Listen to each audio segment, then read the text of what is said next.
मैले यो ब्याग 10,000 मा किने भन्दा हजुरहरूले पत्याउनुहुन्छ पत्याउनु नै नि है त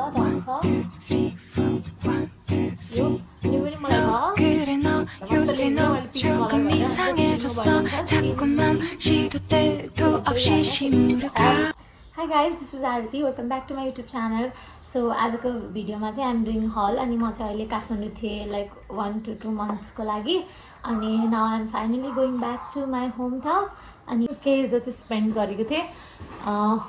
यो ब्यागलाई भनेर पत्याउनु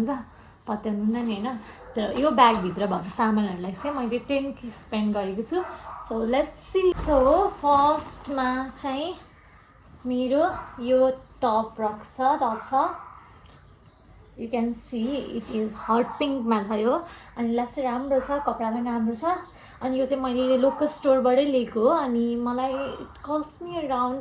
750 आई गेस 750 यो चाहिँ सेलमा थियो त्यतिखेर मैले लिएको कम्फर्ट के भने सामा खुसीबाट लिएको यो चाहिँ मैले मेरो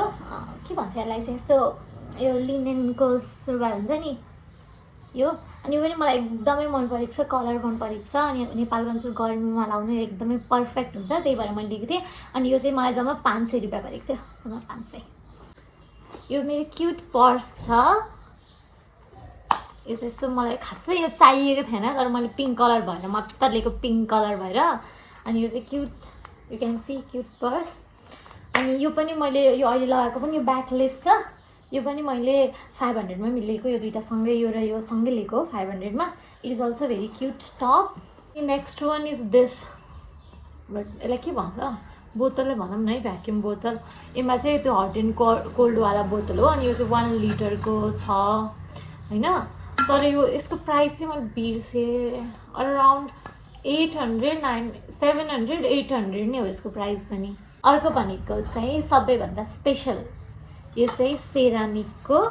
भाँडाहरू यो चाहिँ मैले 99 पसलबाट लिएको हो अनि यसलाई चाहिँ 99 परेको एउटालाई चाहिँ 99 पर्यो अनि यो चाहिँ सेरामिक हैन यो चाहिँ प्लास्टिककै हो तर पिङ्क कलर भएर मात्र लिएको क्या मैले पिङ्क कलर भएर अनि यसको चाहिँ दुईटालाई 99 पर्यो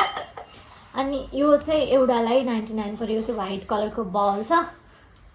सो प्रिटी यो चाहिँ मलाई एकदम राम्रो लागेर किनेको यो सबै म पिङ्क कलर भयो भने त्यो रेसिस्ट नै गर्न सक्दिनँ क्या मलाई त्यो किन्नै पर्छ क्या अनि त्यही भएर मैले किनेको चाहिँ अब चिनोबाट छ चिनोमाबाट चाहिँ मैले दुईटा ड्रेसहरू लिएको छु त्यहाँ चाहिँ तपाईँहरूले अरू ड्रेसहरू पनि थियो जिम वेयरहरू पनि थियो अनि अफोर्डेबल लाग्यो मलाई चिनोको प्राइस चाहिँ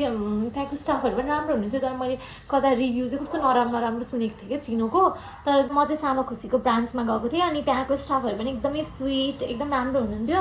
ड्रेसहरू चाहिँ ठिकै थियो राम्रै ड्रेसहरू थियो अफोर्डेबलै लाग्यो मलाई यो चाहिँ क्युट बडीगन छ व्हाइट कलरमा छ अनि यो चाहिँ यसरी हल्टर छ यो हल्टरै भन्छ नि यसलाई लाइक यो हेर्दा चाहिँ यो यस्तो देखिन्छ होइन अनि नेक्स्ट रहेको छ यो पनि बडीगनै छ है अनि एकदमै प्रिटी छ यो चाहिँ एकदम प्रिटी क्युट सबै छ होइन एकदमै प्रिटी क्युट हट सबै है अब अर्को पनि फेरि कपडा नै छ मैले यो काठमाडौँ आएपछि चाहिँ कपडा कति धेरै किनिन्छ कि लाइक किन्नु मन लागिहाल्छ क्या मेन त अर्को चाहिँ यो जिम वेयर छ अनि मैले चाहिँ अब जिम जोइन गर्छु सोचिरहेको थिएँ त्यही भएर द्याट्स वाइ यो चाहिँ मेरो यो प्यान्ट हो जुन चाहिँ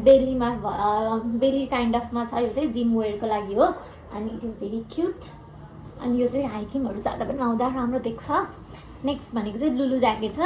यो चाहिँ मैले अनलाइन स्टोरबाट मगाएको थिएँ यो चाहिँ 750 मात्रै परेको छ यो पनि प्रिटी छ क्यान सी तर यो लुलु ज्याकेटहरू के हुन्छ भने चाहिँ मेरो चाहिँ होइन मेरो यो हात चाहिँ लामो रहेछ कि अनि जुन लुलु ज्याकेट मैले ट्राई गरेँ पनि यस्तै हुन्छ क्या छोटो हुन्छ अब मलाई त्यही भएर मलाई मनै पर्दैन क्या अब यो त साइज अलिकति ठुलो लिग्यो भने फेरि यता बडीमा मिल्दैन अनि नर्मल साइज मेरो बडीमा मिल्ने लिग्यो भने यहाँ चाहिँ ल सानो हुन्छ यो मेरो मात्र प्रब्लम हो कि अरूहरूलाई पनि हुन्छ आई डोन्ट नो चाहिँ यो टिफिन रहेको छ यो चाहिँ ग्लासको टिफिन छ can you guys believe it is also pink म पिङ्क कलरको केही कुरा देखेँ भने म त्यो नकिनी बस्नु सक्दिनँ होइन अनि क्यान सी त्यहाँ देखेको छैन can see baby pink next चाहिँ मैले स्यान्डल किनेको छु अनि स्यान्डल चाहिँ मैले दुईवटा किनेको छु एउटा यो व्हाइटमा अनि नेक्स्ट चाहिँ यो ब्ल्याकमा किनेको छु अनि योलाई चाहिँ टोटल 800 पर्यो दुईटा स्यान्डललाई चाहिँ अर्को भनेको यो ब्यागै हो सेल्फ किनभने मलाई यो ब्याग अब चाहिँ एकदमै निड छ क्या यस्तो ब्यागको मैले यस्तो ब्याग चाहिँ कहिले भिरेको छैन एन्ड यो ब्याग पनि लिएको अनि यो ब्याग पनि मलाई यस्तै 800 के उसमा परेको छ। यु क्यान सी एकदमै राम्रो ब्याग छ यो जस्तो सोल्डर ब्याग हो अनि एकदम ठुलो छ। यसमा तपाईँहरूले सबै सामानहरू अटाउन सक्छ। That's it for today's haul. अनि यति नै थियो मेरो सामानहरू चाहिँ। अनि if you like this video follow for more. See you by.